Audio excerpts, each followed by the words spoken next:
Hello guys, nandito pa sa labas si Pangit. Ewan ko, hindi ako nakakatulog na, hindi ako natutulog na. Hindi ako nakakatulog, hindi na ako natutulog.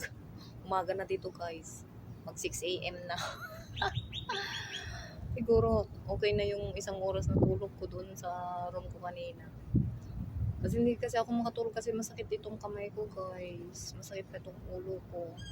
Tutulog na lang ako sa work ko mamaya, diba guys? Ayan. Ito si Pangit, hindi pa nagsusuklay kasi nasa loob yung suklay ko, guys.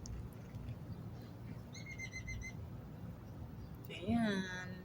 Nakita nyo naman, nandito na ako sa labas, nakatambay.